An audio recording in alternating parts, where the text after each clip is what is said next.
Hello there.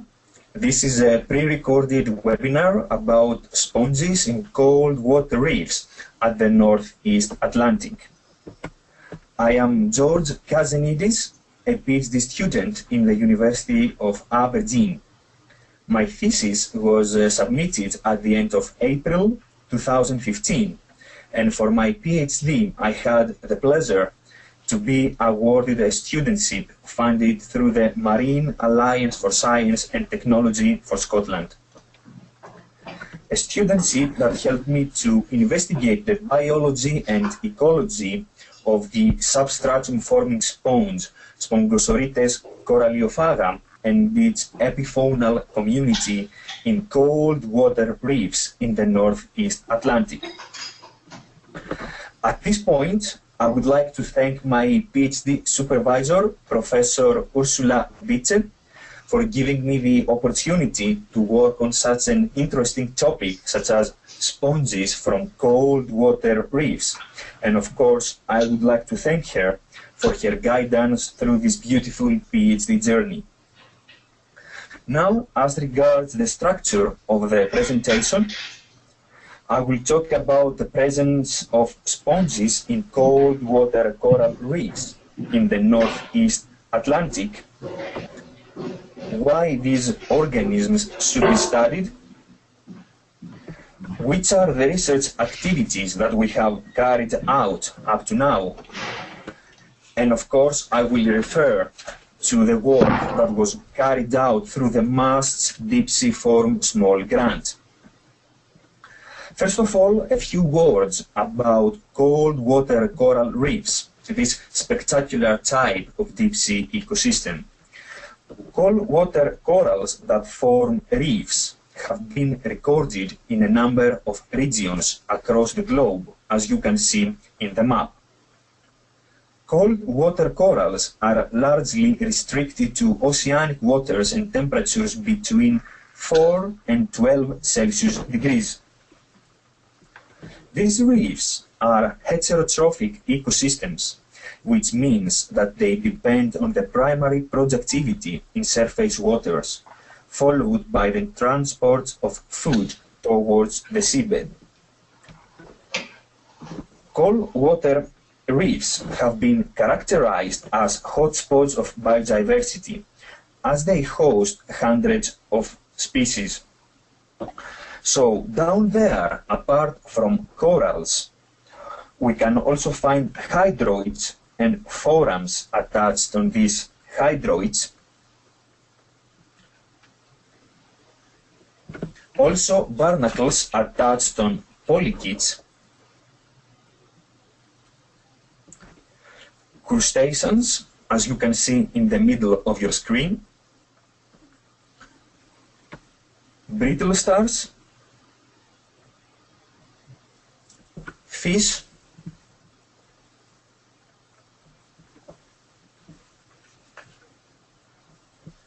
and of course sponges. Sponges have a widespread distribution in the cold water reefs of the Northeast Atlantic, and hundreds of species have been identified. They have a great diversity in shape, size, and color.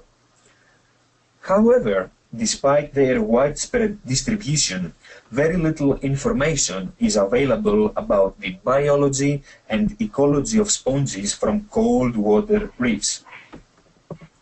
In contrast to that, shallow water sponges have been the subject of several studies. From these studies, we know that sponges are often colonized by species-rich epifaunal communities, and thus they have a structural role in the benthic environment. Recently, it was shown that sponges have also a very important role in the functionality of shallow water reefs.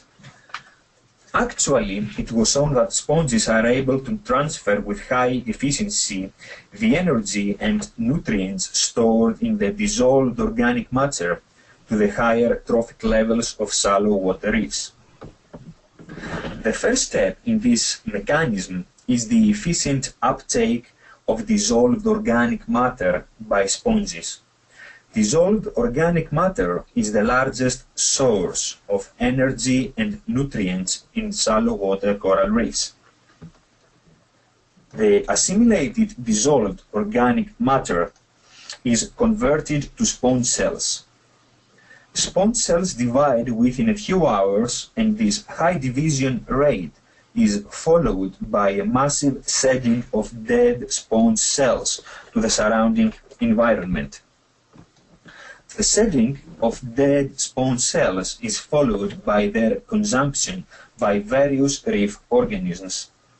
In this way, sponges make the energy and nutrients stored in dissolved organic matter available to higher trophic levels.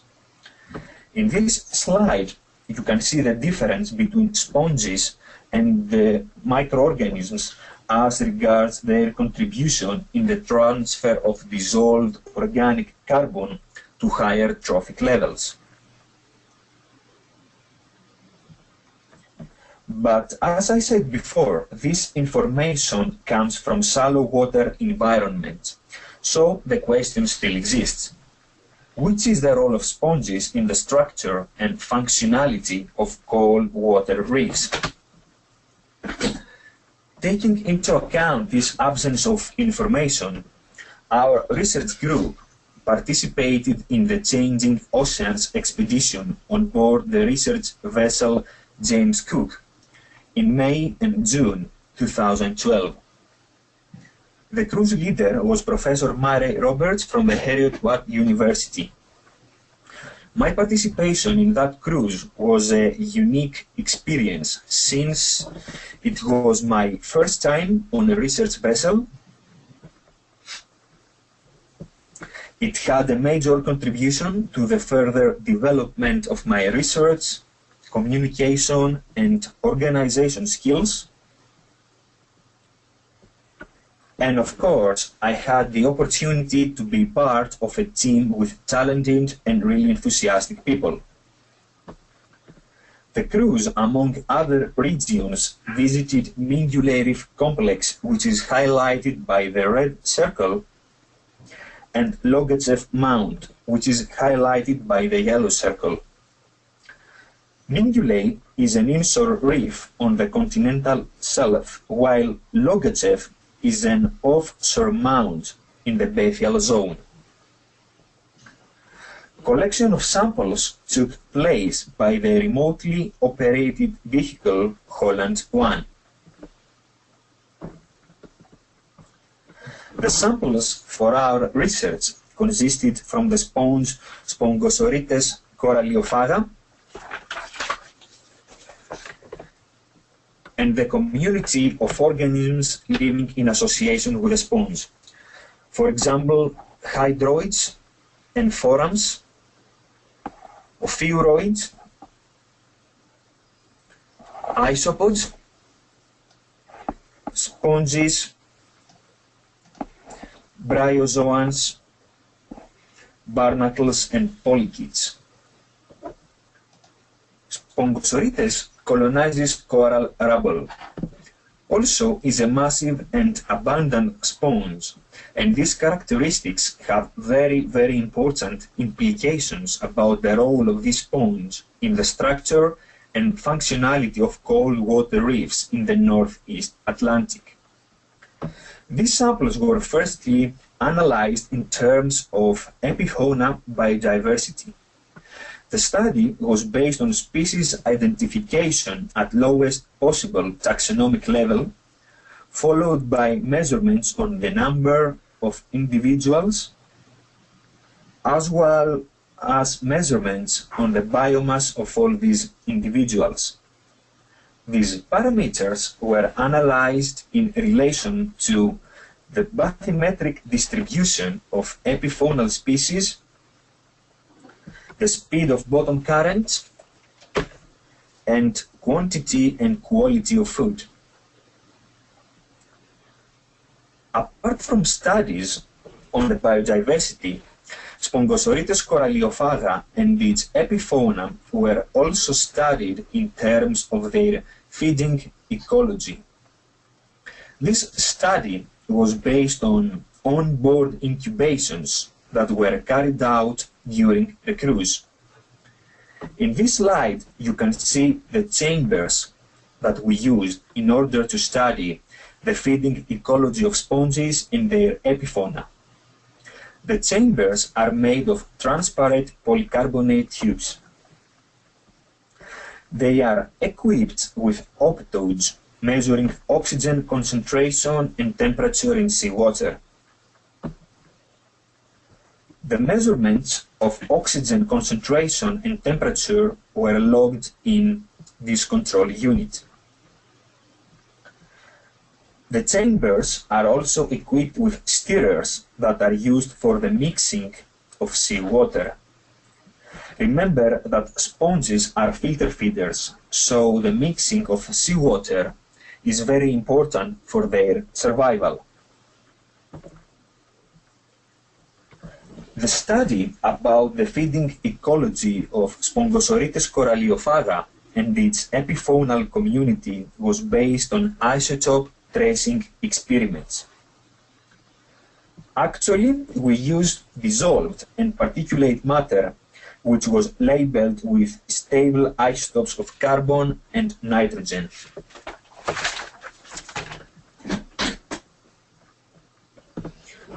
As regards isotope tracing experiments, substrates, for example diatoms, are labeled with stable isotopes of carbon or nitrogen. The labeling is based on a change in the ratio of the heavy to light isotope, and particularly in the enrichment of the rare 13C isotope of carbon and the 50N isotope of nitrogen. The tracing of carbon and nitrogen isotopes is a very useful technique with wide spectrum of applications, ranging from studies on the metabolism of a single organism up to studies about the functionality of communities. In our experiments, isotopically labeled substrates were supplied to sponges placed in the incubation chambers. At the end of the experiment, sponge samples were collected, frozen, and analyzed for their carbon and nitrogen content, as well as for their isotopic composition of carbon and nitrogen. Also, water samples were collected at the beginning and the end of the experiment and were analyzed for the concentration of dissolved inorganic carbon, as well as for carbon isotopic composition. The measurements on carbon and nitrogen content, as well as the isotopic composition in tissue samples, will provide information about the assimilation of carbon and nitrogen during the incubation period. While the measurements of inorganic carbon and carbon isotopic composition in water samples will provide information about the catabolism of the carbon in the dissolved and particulate substrates. In this way, tracing experiments can provide us with very useful information about the response of sponges and their epifauna to various food sources, as well as the processing of carbon and nitrogen. However, sponges are not composed only from sponge cells, but often harbor diverse microbial communities. Symbiotic microorganisms in sponges play an important role in the production of bioactive compounds, which participate in the chemical defense of sponges. Also, recent studies on shallow water sponges based on isotope tracing experiments have provided novel and very important information about the role of symbiotic microorganisms in the nutrition of sponges. But as regards cold water reefs, information about the role of sponge symbiotic bacteria in the processing of carbon and nitrogen from dissolved and particulate organic matter is very limited. Taking into account this absence of information, and based on our isotope tracing experiments, we examined the incorporation of carbon and nitrogen from dissolved and particulate matter in hydrolyzable amino acids, and especially to the amino acid D-alanine. D-alanine is a bacterial biomarker and thus can provide us with very important information about the role of symbiotic bacteria in the uptake of carbon and nitrogen. The analysis of samples were done in collaboration with Dr. Bart Veuger. When that collaboration took place, Dr. Veuger was a member of the Royal Netherlands Institute for Sea Research. These analyses were funded through a small grant awarded by the MASTS Deep Sea Forum. And of course, this funding has an important contribution to the development of our knowledge as regards the role of symbiotic microorganisms in the processing of carbon and nitrogen by deep sea sponges. Now, in order to sum up, the information about sponge epifauna, biodiversity, and biomass, in combination with data on the feeding ecology of Spongosaurites coralliophaga and its epifaunal community, can elucidate the role of sponges in the structure and functionality of cold water reefs in the Northeast Atlantic, and thus can enhance our understanding about the role of cold water reefs in elemental cycling and biogeochemical processes in self and bathyal regions in the Northeast Atlantic.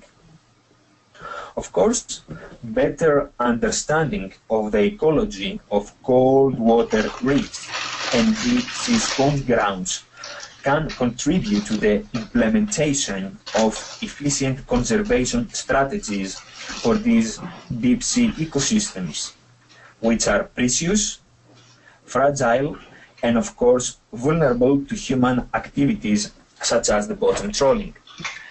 Thank you very much for your attention. Here are the names of people and organizations that I would like to thank for their help. And here are some references for those that would like to have a look on information about the biology and ecology of sponges. Thank you very much.